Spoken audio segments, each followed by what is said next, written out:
A very good morning, all of you.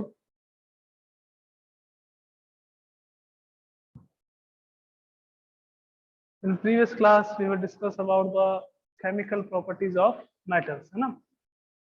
तो till now अपन ने क्या-क्या कंप्लीट कर लिया कि physical properties of metals and non metals complete कर लिया, है ना?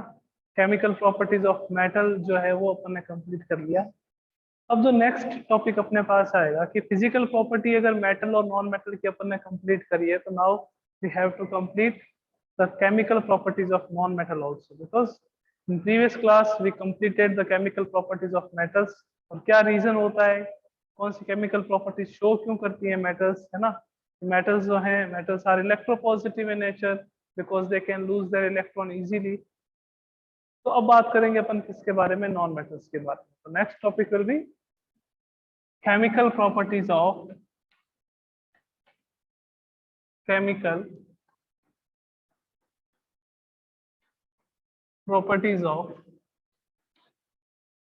non metal, chemical properties of non metal, है ना? वही प्रॉपर्टीज हैं जो अपन ने मेटल्स में देखी थी। For example reaction with oxygen, reaction with water, reaction with acid and reaction with salt. यही अपने मेटल्स में थी, reaction with oxygen, reaction with water, reaction with acid, reaction with salt. तो ये चार रिएक्शंस हैं, प्रॉपर्टीज सेम है, but जो प्रोडक्ट मिलेगा अपने को वो प्रोडक्ट डिफरेंट होगा, बिकॉज अपन इस बार किसके बारे में देख रहे हैं, नॉन मेटल्स के बारे में ना। सबसे first, non metals are electronegative in nature. Sir what is the meaning of electronegative in nature? Then non metals can easily accept the electrons. तो जो ये इलेक्ट्रॉन एक्सेप्ट करती है, तो due to this extra electron a negative charge is present on the non metals, so non metals are known as electronegative element. कभी question आ जाए, why non metals are electronegative element? Because non-metals can accept an extra electron. Due to the presence of this extra electron, a negative charge is present on non-metals, so the non-metals are known as electronegative elements. Okay, तो non-metals जो है वो electronegative nature की होती है। non-metals are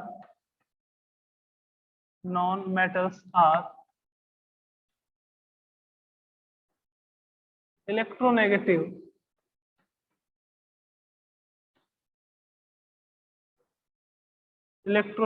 in nature।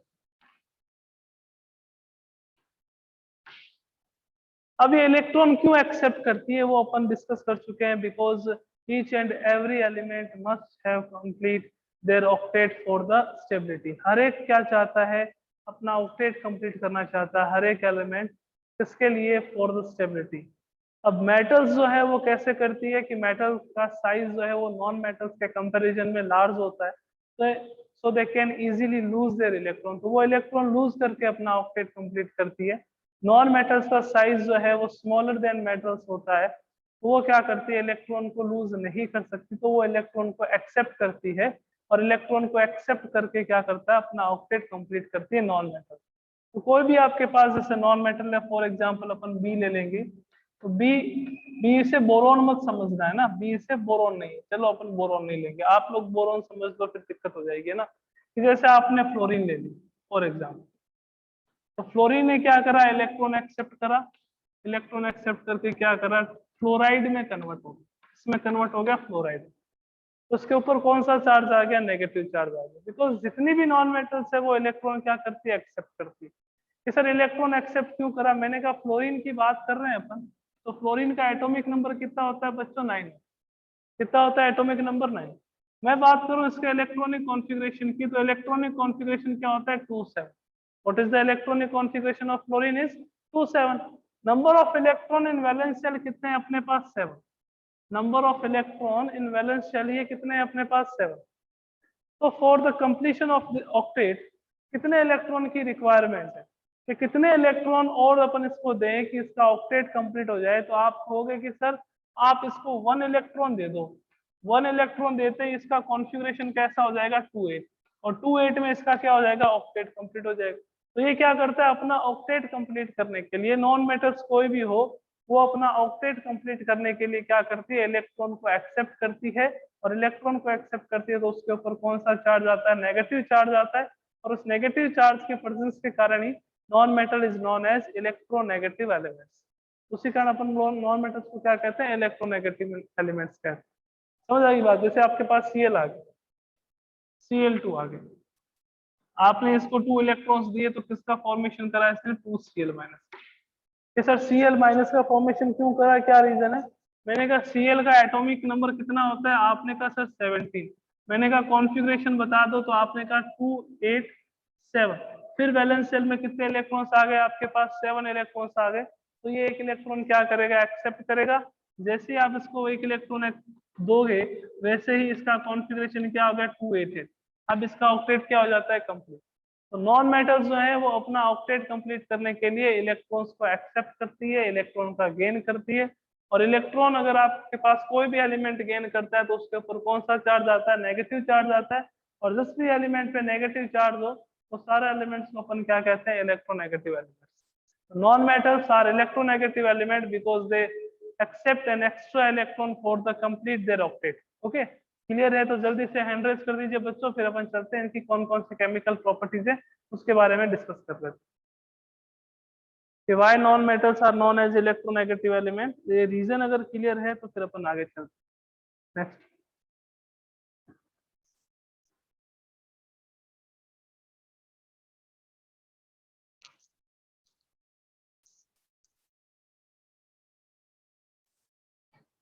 Okay, clear है, फिर अपन चलते हैं प्रॉपर्टीज देख लेते हैं कौन कौन सी। मेटल्स के जितनी कॉम्प्लिकेटेड नहीं है कि कोल्ड वाटर के साथ रिएक्शन करेगा, है ना, या आपके पास स्टीम के साथ रिएक्शन करेगा, ऐसा कुछ भी नहीं है। यहाँ पे सिंपल रिएक्शंस हैं, वो अपने को चेक करनी बस, और कुछ नहीं करना। सबसे फर्स्ट ऑफ ऑल अपन देखेंगे वहां पे क्या देखा था, फर्स्ट रिएक्शन देखो, जैसे वहां करा था वैसे यहाँ करा।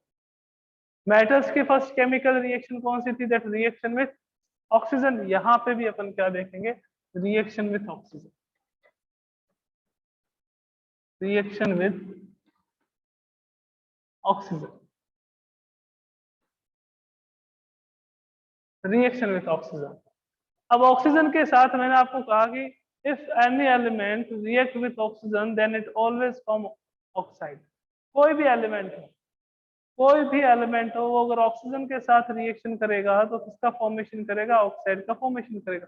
लाइक कि अगर आपके पास एलिमेंट है कोई ई,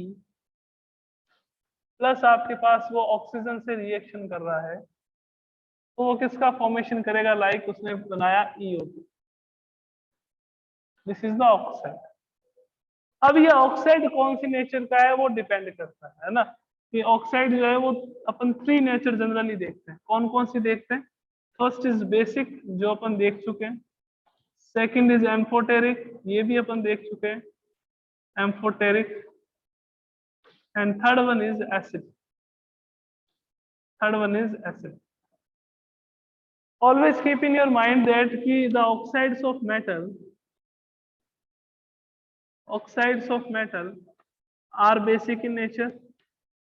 Oxide of aluminium is amphoteric because it can react with acid as well as base, दोनों के साथ रिएक्शन कर सकता है, तो अपन क्या कहेंगे इसको, एम्फोटेरिक। फॉर्मूला क्या होता है, Al2O3। and the oxides are non-metals are basically acidic in nature. The oxides of non-metals are acidic in nature, है ना। If any element reacts with oxygen, then it will be formed oxide. The oxide can be classified into following 3 types. First is basic oxide, फिर amphoteric, फिर acidic. Basic oxide, the oxides of metal. The oxides of metals are basic in nature. Amphoteric oxide, Al2O3 इसका example है, because Al2O3 can react with both acid and base. Third one is acidic oxide. Acidic oxide किसके होते हैं, non metals के oxide. The oxides of non metals are acidic in nature. अब क्यों होते हैं उसका रीजन भी मैंने बताया था कि अगर आप मेटल के ऑक्साइड की रिएक्शन H2O के साथ करवाते हैं तो अपने को क्या मिलता है, प्रोडक्ट एज ए बेस मिलता है। अगर आप नॉन मेटल के ऑक्साइड की रिएक्शन H2O के साथ करवाते हैं तो एज ए प्रोडक्ट आपको क्या मिलता है, एसिड मिलता है। Due to this reason, the oxide of metals are basic in nature and the oxide of non-metals are acidic in nature. ये सर कुछ एग्जांपल बता दो, तो आइए देख लेते हैं some examples of oxide of non-metals. उनकी रिएक्शन भी करवा देंगे ताकि अपने मन में एक शांति हो जाए कि हाँ सर ये एसिडिक नेचर के होते हैं. लाइक आपके पास कार्बन है, अगर रिएक्शन कराओगे ऑक्सीजन के साथ then what will be the product CO2. आपके पास sulphur is a non metal, उसकी रिएक्शन ऑक्सीजन के साथ कराओगे तो किसका फॉर्मेशन होगा? SO2 सल्फर डाइऑक्साइड, है ना. This is the carbon dioxide and this is the sulphur dioxide. अब आपको पता करना हो कि इसकी नेचर कौन सी होती है, एसिडिक होती है, बेसिक होती है. तो CO2 की रिएक्शन आप किसके साथ करवा दो? H2O के साथ. When CO2 react with H2O, then it will be form H2CO3 and it is known as carbonic acid. It is known as carbonic acid. Okay. अगर आप SO2 की रिएक्शन करवा रहे हो किसके साथ? H2O के साथ, then product will be H2SO3. H2SO3 and it is known as sulfurous acid. Sulfurous acid, है ना. So the oxides of non-metals are acidic in nature because when they react with water then give acid. तो वो हमेशा क्या करते हैं? Acid का acid as a product form करते हैं. तो ये कौन सी नेचर के होंगे आपके पास? एसिडिक नेचर के. तो nature of oxides of non metal are is acidic. कौन सी नेचर के होते हैं? Acidic nature. क्लियर है? तो जल्दी से हैंड रेज कर दीजिए, फिर सेकंड प्रॉपर्टी पे बात करें. फर्स्ट थी reaction with oxygen and second is reaction with water.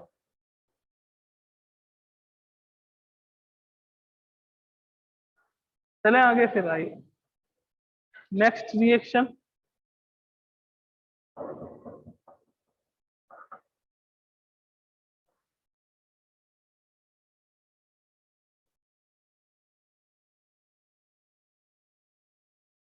Second, reaction with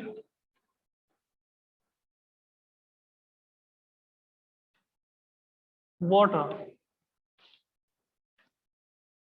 water के साथ रिएक्शन, थोड़ा सा उसको भी रिवाइज करते हुए चलते कि when metals react with water then they gives metal hydroxide plus hydrogen gas. साथ में हाइड्रोजन गैस को लिबरेट करते थे. अगर आपको पता हो, यहाँ ऐसा कुछ नहीं होगा कि अगर आप नॉन मेटल की रिएक्शन वाटर के साथ करवा रहे हो तो हाइड्रोजन गैस का लिबरेशन नहीं होगा, because non metals are oxidising agent. Non metals are oxidising agent. जब भी आप रिएक्शन कराओगे, लाइक आपने क्या कराया? फ्लोरीन ले लिया. फ्लोरीन की रिएक्शन आपने H2O के साथ करवा, 2H2O के साथ करवा दी, तो आपको क्या मिलेगा? 4HF plus oxygen gas. इसका फॉर्मेशन होगा O2 गैस. और if non metals react with water then it gives salt, और प्लस आपके पास क्या मिलेगा? आपको ऑक्सीजन गैस. ऐसा नहीं है कि यहाँ पे भी हाइड्रोजन गैस आएगी या यहाँ पे हीट इवॉल्व होगी, because non metals itself are oxidising agent. ये हमेशा क्या करती है? ऑक्सीडेशन करेगी. तो यहाँ पे ऑक्सीजन का क्या हो जाएगा? ऑक्सीडेशन हो जाएगा, because removal of hydrogen from any element is known as oxidation. तो यहाँ पे ऑक्सीजन का क्या हो रहा है? ऑक्सीडेशन हो रहा है. ओके. थर्ड रिएक्शन चेक कर लेते हैं. सर इतनी इजी है नॉन मेटल्स तो, है ना. मेटल्स तो रिएक्शन बहुत ज्यादा है. Third reaction, first reaction with oxygen, second reaction with water, third is reaction with dilute acid. Dilute acid, reaction with dilute acid. Non metals जो है वो कभी डाइल्यूट एसिड के साथ रिएक्शन करती नहीं, है ना. अगर आप ऐसा कहोगे कि दैट कोई भी नॉन मेटल ले लीजिए, लाइक सल्फर ले लिया, उसकी रिएक्शन आपने H2SO4 के साथ करवा दी डाइल्यूट के साथ, नो रिएक्शन, कोई रिएक्शन नहीं.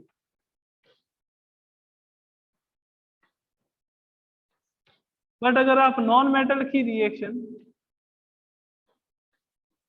H2SO4 कंसंट्रेट के साथ करवाओ, कंसंट्रेट के साथ करवाते हो तो क्या होता है? आपको इसका फॉर्मेशन होता है आपके सल्फर डाइऑक्साइड गैस, यानी कि इसका ऑक्सीडेशन हो जाता है.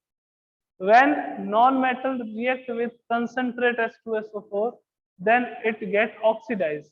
यहाँ पे सल्फर था, सल्फर से किसका फॉर्मेशन हो गया, सल्फर डाइऑक्साइड का।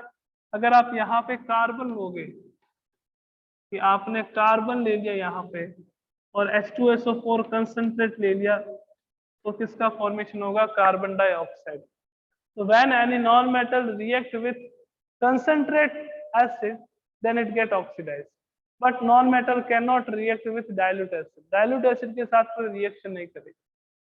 मेटल्स की बात करें तो मेटल्स रिएक्ट कर रही थी डाइल्यूट एसिड के साथ और कौन सी गैस का लिबरेशन हो रहा था वहां पे, हाइड्रोजन का। बट यहाँ पे ऐसा कुछ नहीं होता, कंसंट्रेट H2SO4 के साथ रिएक्शन करेगी, यानी कि कंसंट्रेट एसिड के साथ रिएक्शन करेगी और क्या हो जाएगी, अपने पास ऑक्सीडाइज हो जाएगी। ये नॉन मेटल्स की 3 प्रॉपर्टीज हो चुकी है। बात करते हैं last and fourth property. Last property of non metal.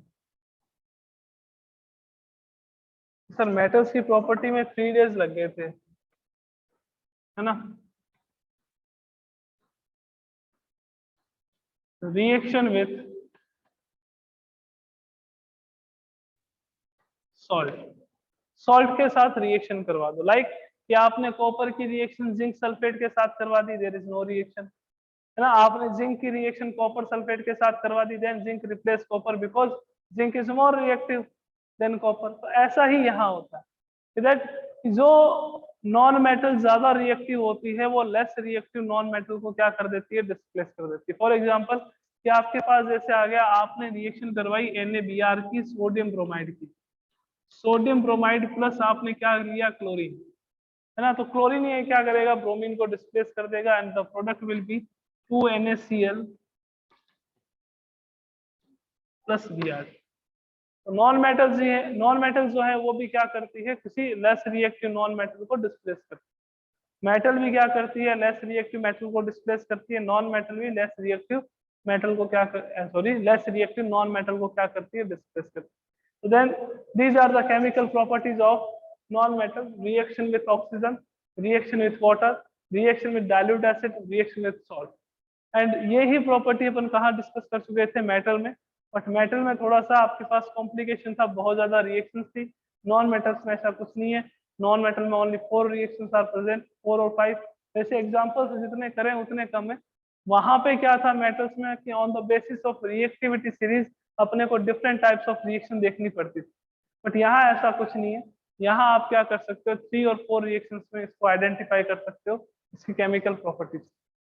Clear है बात? अगर क्लियर है तो एक बार जल्दी से हैंड रेज कर दीजिए, फिर अपन चलते हैं नेक्स्ट टारगेट, नेक्स्ट टॉपिक। देखो स्टूडेंट्स, ये अपने पास थी some properties of non metal. Metal भी रिएक्शन करती है ऑक्सीजन के साथ, नॉन मेटल भी रिएक्शन करती है ऑक्सीजन के साथ, और किसका फॉर्मेशन करती है, oxide. Reaction with water, both the non metal and metal can react with water. अगर मेटल रिएक्ट कर रही है वाटर के साथ तो किसका फॉर्मेशन होगा, आपके पास मेटल हाइड्रोक्साइड प्लस अपने पास हाइड्रोजन गैस का लिबरेशन होगा। और अगर कुछ एलिमेंट्स लाइक सोडियम, पोटेशियम और लिथियम की रिएक्शन वाटर के साथ करवाते हैं तो वो हाईली एक्सोथर्मिक रिएक्शन होती है, हाई अमाउंट ऑफ एनर्जी वहां पे इवॉल्व होती है। ओके, फिर अपन बात कर रहे थे, डिस्कस कर रहे थे रिएक्शन विद डाइल्यूट एसिड। तो metals can react with dilute acid and form salt and hydrogen gas. But अगर नॉन मेटल्स की बात करें तो नॉन मेटल्स डाइल्यूट एसिड के साथ रिएक्शन नहीं करती है, they can react with concentrate acid and get oxidise. Non metals जो है वो कंसंट्रेट एसिड के साथ रिएक्शन करके उनका क्या हो जाता है, ऑक्सीडेशन हो जाता है। फिर अपन बात कर रहे थे रिएक्शन विद सॉल्ट। सॉल्ट के साथ दोनों ही रिएक्शंस करती है, मेटल भी करती है नॉन मेटल भी करती है। मेटल्स क्या करती है, लेस रिएक्टिव एलिमेंट जो है वो मोर रिएक्टिव एलिमेंट को डिस्प्लेस नहीं कर सकता, बट मोर रिएक्टिव एलिमेंट है वो लेस रिएक्टिव एलिमेंट को डिस्प्लेस कर देता है अपने सॉल्ट में से। ऐसा नॉन मेटल में भी होता है कि आपके पास ब्रोमीन है, आपके पास क्लोरीन है, तो वहां पे तो क्या था आपके पास कि मेटल्स जो है, एक इंपॉर्टेंट बात और ध्यान में रखना कि जो रिएक्टिव मेटल्स हैं,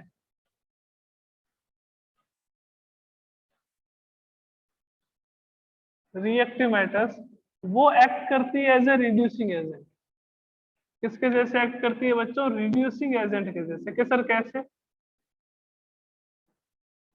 रिड्यूसिंग एजेंट होती है।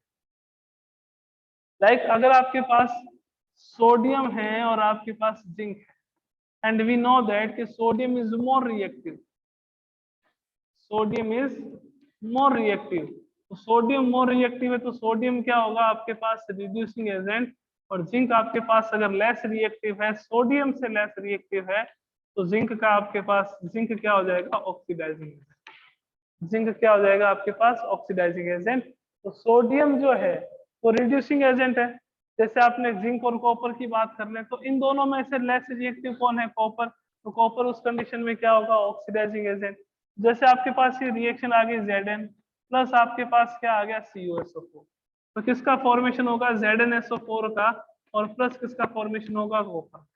यहाँ पे कॉपर का सोल्ट था, मतलब कॉपर पर कुछ ना कुछ पॉजिटिव चार्ज था। यहाँ पे कॉपर पे कोई चार्ज नहीं है, तो अगर चार्ज नहीं होता तो उसका हमेशा क्या हो जाता है, रिडक्शन हो जाता है। तो रिडक्शन किसके कारण से हो रहा है, बिकॉज ऑफ जिंक। जिंक क्या होगा, रिड्यूसिंग एजेंट, और कॉपर क्या होगा आपके पास, ऑक्सीडाइजिंग एजेंट। तो ये हमेशा ध्यान रखना कि जो रिएक्टिव मेटल्स जो ज्यादा रिएक्टिव होती है वो हमेशा as a reducing agent work करती है ना। सोडियम अगर मोर रिएक्टिव है तो सोडियम क्या होगा, रिड्यूसिंग एजेंट। जिंक और कॉपर में जिंक ज्यादा रिएक्टिव है तो जिंक क्या हो जाएगा, oxidising agent, sorry reducing agent. ठीक है ना। ऐसा ही नॉन मेटल्स, तो नॉन मेटल्स जो है वो क्या होती है, ऑक्सीडाइजिंग एजेंट होती है। अगर आपके पास जैसे फ्लोरीन आ जाए, F2, ये F2 जो है वो ऑक्सीडाइजिंग एजेंट होता है। इसका काम क्या होता है, इसका वर्क क्या होता है, दूसरे को ऑक्सीडेशन करना, और खुद का क्या हो जाना, इसका इटसेल्फ क्या हो जाती है, रिड्यूस। नॉन मेटल्स जो है वो ऑक्सीडाइजिंग नेचर की होती है, और मेटल्स जो है वो आपके पास क्या रहती है, रिड्यूसिंग नेचर की होती है। ओके, तो ये आपके पास मेटल्स और नॉन मेटल्स की जो केमिकल प्रॉपर्टीज है वो कंप्लीट हो गई। नेक्स्ट क्लास में यानी कि कल अपन डिस्कस करेंगे आयोनिक बॉन्ड। थोड़ा सा अपन सुपरफिशियली देख लेते हैं कि that what is ionic bond. Ionic bond क्या होता है कि मेटल्स और नॉन मेटल्स के बीच में जिस बॉन्ड का फॉर्मेशन होता है उस बॉन्ड को अपन कौन सा बॉन्ड कहते हैं, ionic bond. The bond present between metal and non-metal is known as ionic bond. Like कि अगर आपके पास जैसे आया NaCl, आपके पास जैसे आ गया NaCl, NaCl अपने पास आ गया, Na is a metal, Cl is a non metal. ये मेटल है, ये नॉन मेटल। तो मेटल और नॉन मेटल के बीच में जिस बॉन्ड का फॉर्मेशन होगा वो बॉन्ड को अपन क्या कहेंगे, आयोनिक बॉन्ड कहेंगे। तो आयोनिक बॉन्ड का फॉर्मेशन होता कैसे, आयोनिक बॉन्ड जो है उसकी प्रॉपर्टीज क्या होती है, सब अपन डिस्कस करेंगे। उसके बाद अपना जो चैप्टर है वो कंप्लीट हो जाएगा। एंड एक इंपॉर्टेंट बात कि ionic bond is also known as electrovalent bond, is known as electrovalent bond. इसको अपन कौन सा बॉन्ड कहते हैं, इलेक्ट्रोवैलेंट बॉन्ड भी कहते हैं। तो आयोनिक बॉन्ड या electrovalent bond, and what are the properties of ionic और electrovalent bond, we will discuss in the next class. Okay बच्चों, तो मिलते हैं कल। Thank you so much.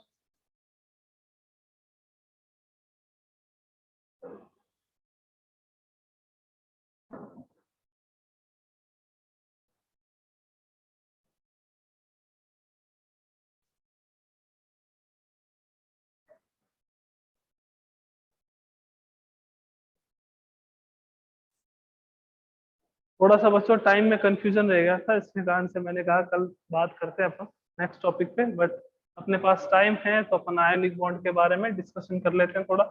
Ionic bond,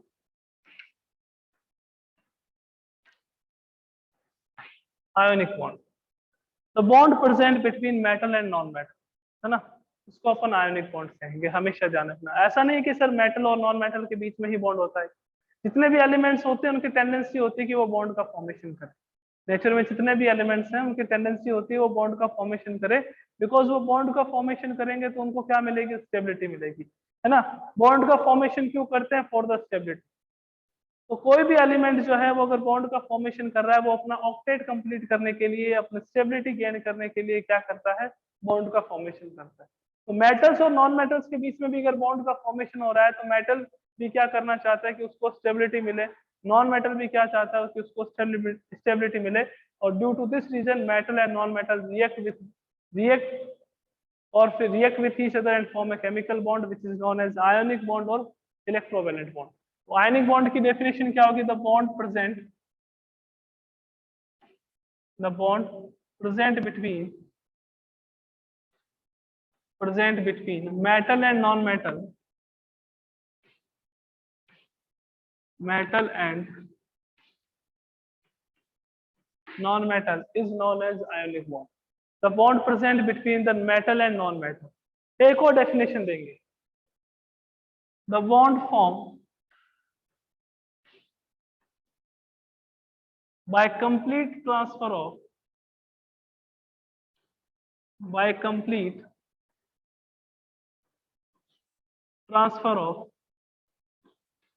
electrons. By complete transfer of electron is known as ionic bond. Okay, sir, what is the meaning of complete transfer of electron? देखो, metals की बात करें तो मेटल की क्या टेंडेंसी होती है कि इलेक्ट्रॉन को लूज करेगा. मेटल जो है वो ऑलवेज क्या करेगा, इलेक्ट्रॉन को लूज करेगा. लाइक आपके पास Na था, Na का कॉन्फ़िगरेशन क्या होता है बच्चों, 281. What is the configuration of Na? It is 281. 281 इसका कॉन्फ़िगरेशन है.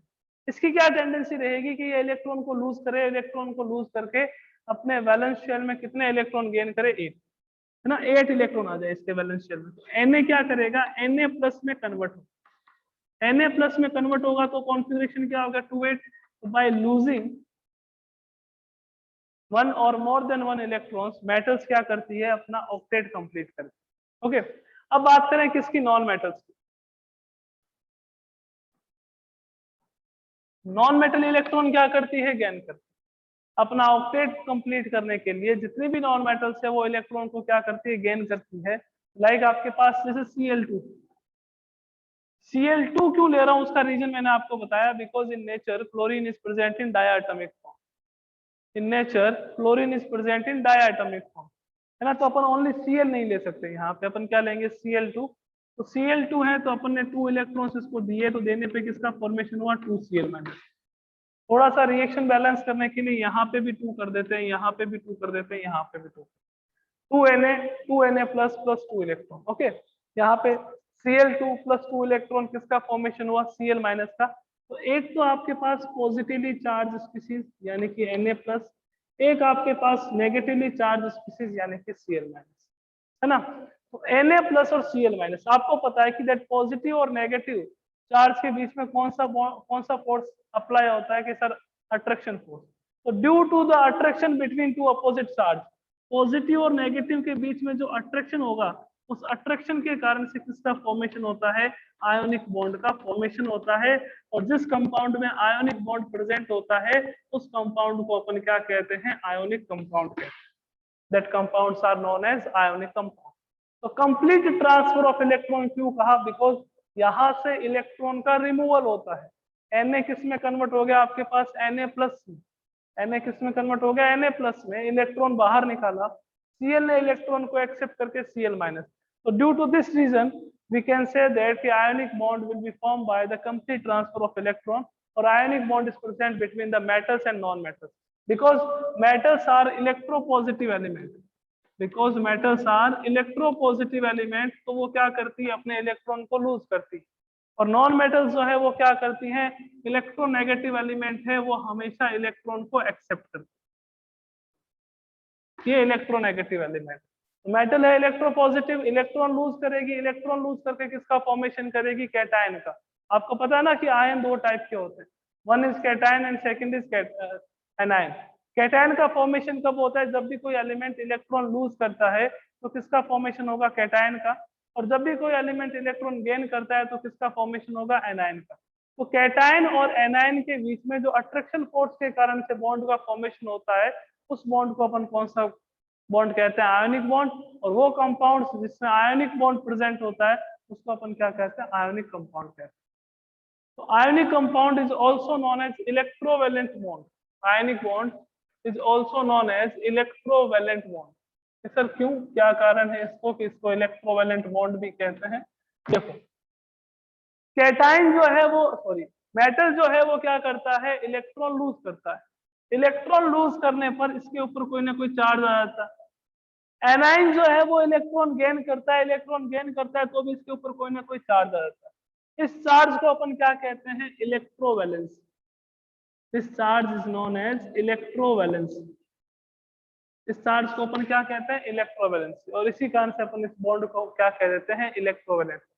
तो Na की इलेक्ट्रोवैलेंसी 1 +1 नहीं कहेंगे, Cl की इलेक्ट्रोवैलेंसी 1 -1 लिख के, the electrovalency of sodium and chlorine is 1, क्योंकि यहाँ पे Na पे भी कितना चार्ज है, प्लस का 1, और Cl पे कितना चार्ज है, माइनस का 1, है ना। चार्ज की नेचर से कुछ नहीं करना, चार्ज का जो मैग्नीट्यूड है उसको लेना है। तो Na पे भी +1 चार्ज है, Cl पे -1 चार्ज है, then the electrovalency of Na and Cl कितनी रहेगी, आपके पास 1 रहेगी। तो आयनिक बॉन्ड का फॉर्मेशन किस किस के बीच में होता है, मेटल और नॉन मेटल के बीच में होता है। मेटल हमेशा इलेक्ट्रॉन लूज करेगी, नॉन मेटल हमेशा इलेक्ट्रॉन गेन करेगी।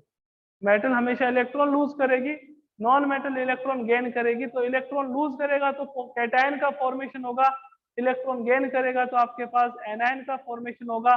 दो अपोजिटली चार्ज स्पीसीज मिलेगी, उन दोनों चार्ज स्पीसीज के बीच में जो अट्रैक्शन फोर्स लगता है तो उसको अपन क्या कहते हैं, बॉन्ड का फॉर्मेशन होगा। और जो बॉन्ड का फॉर्मेशन होगा उसको अपन क्या कहेंगे, ionic bond. And the compounds in which ionic bond is present known as ionic compound. Okay, तो ये आपके पास आयोनिक कंपाउंड का फॉर्मेशन। कल इसकी स्ट्रक्चर भी देखेंगे, लेविस डॉट स्ट्रक्चर आएगी, फिर उसकी प्रॉपर्टीज देखेंगे, उसके बाद ये चैप्टर जो है अपना कंप्लीट हो जाएगा। ओके, तो मिलते हैं बच्चों कल की क्लास में। Thank you so much.